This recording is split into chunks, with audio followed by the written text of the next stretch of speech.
And then I thought I'd touch on this real quick. At some point along the way, I got so busy with business.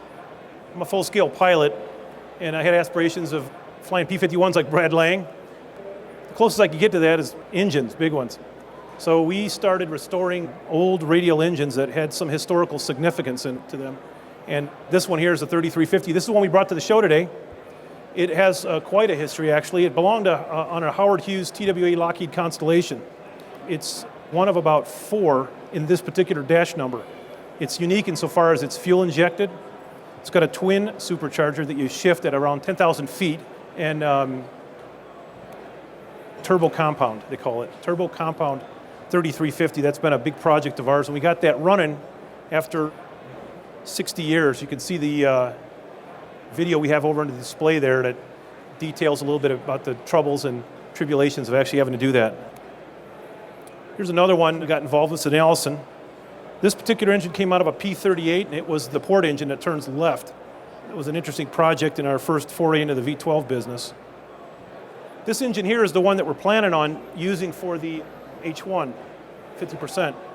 It's an interesting engine. Probably a lot of people never heard of it. This gentleman, Lawrence, actually worked for Orville Wright.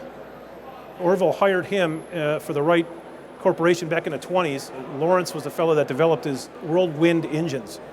This particular engine, in the upper left-hand corner, that you can see the configuration of that, horizontally mounted 5-cylinder, and it drove a big generator that they used as an APU on the old China Clippers. When they went into the water and overseas, they had no way of starting those things if they didn't have enough battery power or anything like that, so they'd use these Lawrence engines. They're very reliable. It's a 4-stroke, makes about 35 horsepower. It's direct drive, it's not gear reduced at all, but it spins a 60-inch propeller, which is 5 feet, and that's perfect for a half-scale airplane.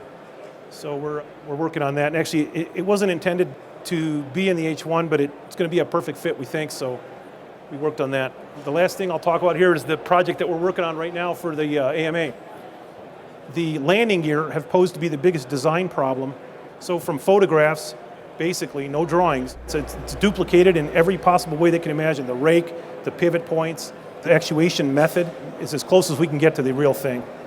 We've also spent some time working on the pattern. This time, since we have more than 3 weeks to actually work on the plane, we built a pattern.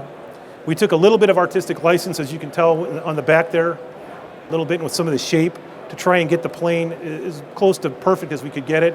We put in the scale detail, the panel lines, the rivets, engine firewall cowl, and actual cowl will be all aluminum.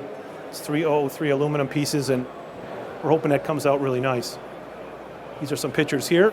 I suppose some of you have seen the video that we've got online on the H-1 Racer as the intro, but in the interest of, for those of you who haven't seen it, I guess we'll just play it one more time. Other than that, I'll let them watch the video and say thanks. Thanks for having me here, and enjoy the show.